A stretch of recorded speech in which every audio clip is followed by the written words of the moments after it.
৩রা জানুয়ারি ২০২৬ মানে জাস্ট কাল সোজা ভেনেজুয়েলায় ঢুকে সে দেশের প্রেসিডেন্ট নিকোলাস মাদুরোকে তুলে নিয়ে এসেছে আমেরিকান মিলিটারি। ট্রাম্প এটা সোজা আঙুল দিয়ে দেখিয়ে দিল যে জোর যার মুল্লুক তার। আসলে কেই মাদুরো? সেদিন রাতে ঠিক কী ঘটেছিল? কেন ট্রাম্প এই ভয়ঙ্কর রিস্ক নিলেন? আর আসল কথা, আমাদের মতো দেশগুলোর জন্য ভয়ের কারণটা কোথায়? চলুন শুরু করা যাক শুরু থেকে। ১৯৬২ সালে জন্ম নেওয়া নিকোলাস মাদুরো ছিলেন একজন সাধারণ বাস ড্রাইভার, সেখান থেকে ইউনিয়ন লিডার, তারপর হুগো সাভেজের ডান হাত। ২০১৩ সালে সাভেজের মৃত্যুর পর তিনি ক্ষমতায় আসেন, কিন্তু তার সময়ে ভেনেজুয়েলার অবস্থা হয়ে গিয়েছিল জাস্ট হরিবল। মুদ্রাস্ফীতি বা ইনফ্লেশন এমন পর্যায়ে গেছিল যে এক প্যাকেট চাল কিনতেও বস্তা ভর্তি টাকা লাগত। লাখ লাখ মানুষ দেশ ছেড়ে পালিয়েছে। অনেকে তাকে বলেন গরিবের বন্ধু, আবার অনেকে বলেন নিষ্ঠুর স্বৈরাচার। আমেরিকার সাথে তার সাপে নেউলে সম্পর্ক। উনি রাশিয়া আর চায়নার বন্ধু, আর এটাই আমেরিকার চোখের বালি। ২০২০ সালে আমেরিকা তাকে নার্কো টেরোরিস্ট বা মাদক ব্যবসায়ী বলে ঘোষণা দেয়, আর এবার সোজা তাকে তার স্ত্রী সিলিয়া ফ্লোরেসকে তুলে নিয়ে গেল। এবার আসি আসল অ্যাকশনে। ৩রা জানুয়ারির রাত, কারাকাস শহর তখন ঘুমাচ্ছে। হঠাৎ বিকট বিস্ফোরণ। ট্রাম্পের নির্দেশে ইউএস ডেল্টা ফোর্স সোজা হামলা চালায়।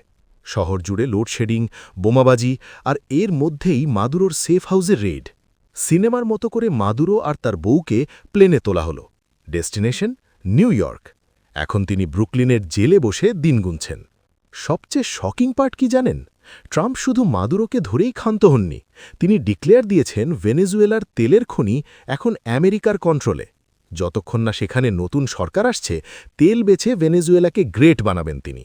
মানে বুঝলেন তো, সাপও মরল, লাঠিও ভাঙল না, তেলও পাওয়া গেল, রাশিয়া চায়নাকে পরাস্তও করা হলো।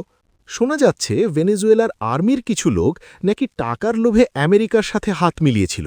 ঘরের শত্রু বিভীষণ আর কি। এখন প্রশ্ন হলো, এটা কি লিগ্যাল? এক কথায় না, এটা ১০০% ইল্লিগ্যাল। এটা তো কোনো বলিউড মুভি না যে হিরো অন্য দেশে গিয়ে ভিলেনকে মেরে চলে আসবে। আন্তর্জাতিক আইন বা ইউএন চার্টার বলে একটা জিনিস আছে তো।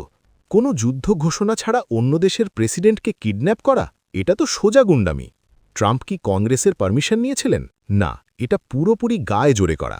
আমেরিকা এর আগেও পানামা বা গ্রেনাডাতে এসব করেছে, এখন আবার করল। এটা কোনো জাস্টিস না, এটা হলো ইম্পিরিয়ালিজম বা সাম্রাজ্যবাদ। এই পুরো নাটকের মধ্যে একজন মেইন ক্যারেক্টার আছেন, যাকে ছাড়া এই ক্রাইসিস বোঝা অসম্ভব। তার নাম মারিয়া করিনা মাচাদো। অনেকে তাকে ভেনেজুয়েলার আয়রন লেডি বলেন। ১৯৬৭ সালে জন্ম নেওয়া এই ইন্ডাস্ট্রিয়াল ইঞ্জিনিয়ার ভেন্তো ভেনেজুয়েলা পার্টির প্রতিষ্ঠাতা এবং সাভেজের আমল থেকেই বিরোধীদের প্রধান মুখ। মাদুরো তাকে এতটাই ভয় পেতেন যে তাকে ইলেকশন করতে দেওয়া হয়নি, ব্যান করা হয়েছে, এমনকি তার উপর হামলাও হয়েছে। কিন্তু পাবলিক তাকে ভালোবাসে। ২০২৫ সালে তিনি তার অহিংস আন্দোলনের জন্য নোবেল পিস প্রাইজ পান। রিসেন্ট পোল বলছে দেশের ৭২% মানুষ তাকে সাপোর্ট করে। ২০২৪-এর নির্বাচনে তিনি এডমুন্ডো গঞ্জালেসকে সাপোর্ট দিয়েছিলেন এবং সবাই বিশ্বাস করে যে বিরোধীরাই আসলে জিতেছিল। মজার ব্যাপার হল, মাচাদো কিন্তু আমেরিকার কড়া সাপোর্টার। তিনি তার নোবেল প্রাইজটা ট্রাম্পকে উৎসর্গ করেছিলেন। মাদুরো অ্যারেস্ট হওয়ার পর তিনি খুশিতে বলেছিলেন এটা স্বাধীনতার সময়। তিনি চেয়েছিলেন গঞ্জালেজ এখন ক্ষমতা গ্রহণ করুক। কিন্তু এখানেই ট্রাম্প দিলেন সবচেয়ে বড় ধোঁকা, যাকে বলে একদম পিঠে ছুরি মারা। প্রেস কনফারেন্সে ট্রাম্প সোজা বলে দিলেন মাচাদো, তার তো কোনো সম্মান বা সাপোর্টই নেই। আর তিনি সাপোর্ট দিলেন ডেলসি রড্রিগেজকে। কে এই ডেলসি? তিনি খোদ মাদুরোরই ভাইস প্রেসিডেন্ট, মাদুরোরই ডান হাত, যাকে আমেরিকা এতদিন গণতন্ত্রের শত্রু বলে স্যাংশন দিয়ে রেখেছিল। আজ হঠাৎ সেই ট্রাম্পের পছন্দের পাত্রী। এবার ইকুয়েশনটা মেলানো যাক। একজন জেনুইন ডেমোক্র্যাটিক লিডার মাচাদো, যাকে পাবলিক চায়, তাকে সাইড করে ট্রাম্প বেছে নিলেন মাদুরোরই এক চামচাকে। কেন? কারণটা খুব সিম্পল, তেল। মাচাদো হয়তো আমেরিকার সব কথায় উঠবোস করতেন না, কিন্তু ডেলসি রড্রিগেজ, তিনি গদি বাঁচানোর জন্য আমেরিকার হাতে তেলের চাবি তুলে দেবেন। ট্রাম্প আসলে গণতন্ত্র চান না, তিনি চান একজন পুতুল সরকার বা পাপেট। এটা ভেনেজুয়েলার মানুষের সাথে চরম বিশ্বাসঘাতকতা। মাচাদোকে বাদ দেওয়া মানে বিরোধীদের মধ্যে ফাটল ধরানো। এটা আসলে লিবারেশন বা মুক্তি না, এটা হলো সোজা কথায় উপনিবেশ বা কলোনি বানানোর চেষ্টা। এখন আসল কথায় আসি, ওয়াই? কেন ট্রাম্প এটা করলেন? উপর দিয়ে বলা হচ্ছে মাদক পাচার থামানো, কিন্তু ভেতরের খবর হলো তেল, লিকুইড গোল্ড। ভেনেজুয়েলায় দুনিয়ার সবচেয়ে বড় তেলের রিজার্ভ আছে, আর আমেরিকার নজর ওখানেই। তাছাড়া পলিটিক্যাল গেম তো আছেই। 2024-এ জেতার পর ট্রাম্প নিজেকে স্ট্রং ম্যান প্রমাণ করতে চাইছেন। মাদুরোকে সরানো মানে ল্যাটিন আমেরিকায় রাশিয়া আর চায়নার পাওয়ার কমিয়ে দেওয়া। এক ঢিলে দুই পাখি। কিন্তু এর ফল কি হতে পারে? তেলের দাম কমতে পারে সাময়িকভাবে, কিন্তু লং টার্মে রাশিয়া চায়না কি চুপ করে বসে থাকবে? মনে হয় না। আচ্ছা, এবার একটু সিরিয়াস হই। আপনারা ভাবতে পারেন, ভেনেজুয়েলায় কি হলো তাতে আমাদের কি? আজ আমেরিকা ভেনেজুয়েলার সাথে যা করল, কাল যদি অন্য কোনো দেশের সাথে করে?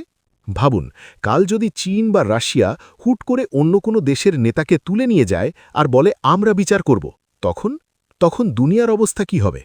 এই ঘটনা একটা ভয়ঙ্কর প্রেসিডেন্ট বা দৃষ্টান্ত তৈরি করল।